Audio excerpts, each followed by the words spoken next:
So, uh, what I'm trying to say is, you hear because I was listening to the song of Paul Krugman. I mean, Paul Krugman, a Jewish professor.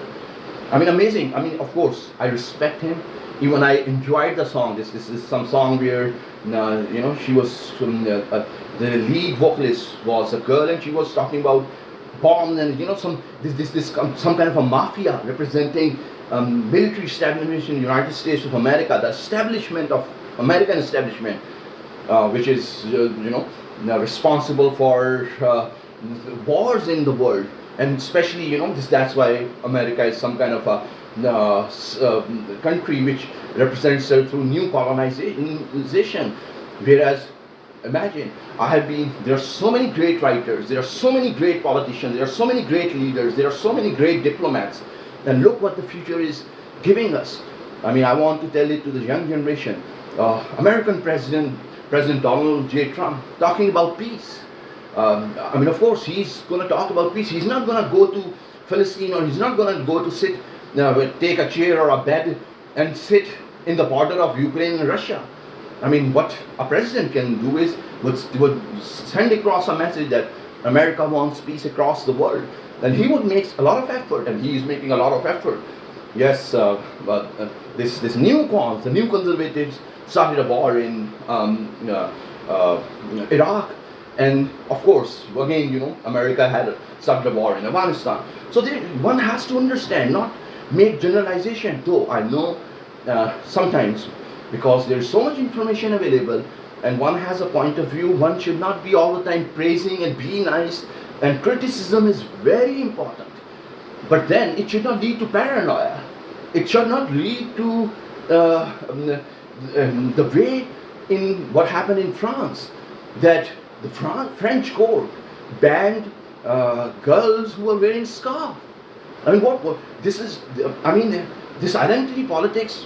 If you are sharing your point of view, I know French people, I know European people. They sit around in the cafes. They are well read. They are well read about human history, European history. They are committed for democracy. Everybody follows the latest literature. So they are very well informed people. And those people, identity politics coming out of such learned, educated population is kind of a strange thing. And therefore it's a challenge academically. And I'm also working on it to then address it, to understand it. Of course, I am not living in Europe, so my understanding might have limitations. But then, yes, I have how things generally turn out. I mean, so let me come back to the example, my example. So when I started the PhD, I was a very young person. I was 26 years of age, and while I was 26, just before that, I will make another creative example. A few days ago, I made a blog post where I praised my, that one should have marriage at an early age. Now, I have written many times, and I have spoken many times that the minimum age, there should be a minimum age of marriage. I never said that young girls marrying early or young boys marrying early, it should be legal or should be allowed. I'm very clear about it. And so just because I have said it quite many times and written it in my articles, I forgot about it.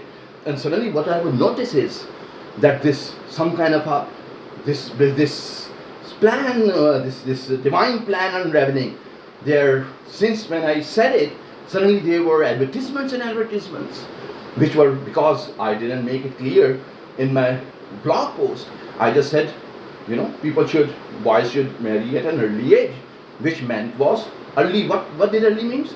22, 23, 25 years of age, not even 18. I mean, so I was wondering, this kind of in life you have to deal with it. You just sit there, you wonder about the divine plan, the strange, weird divine plan. It happens to everybody, especially when there is internet. My wife all the time says, "Oh, I was thinking this, and oh look, Allah Mia has helped me. This what I was thinking is now being discussed. The AI has put it in the first place." So it is happening, and I read it, and even in real life. So this is kind of it is, there's good things you never talk about. Suddenly you say, oh, I was so lucky to get a PhD scholarship. I never complained. My life is the fate, the trajectory that my professional life took is because I'm a PhD. I never complained that, oh, it's some kind of a weird coincidence that I was thinking about PhD and got a very good scholarship. So what I'm saying is, as an academic, I understand these non-linearities. What is more important is that the society should be based on peaceful purpose, based on peaceful notions. It should promote peace. It should promote discussions. It should promote conversations of opposing thoughts. Media should be free, both popular media and electronic media, print media. The standards of print and electronic media is already very high because I have been following media for many decades.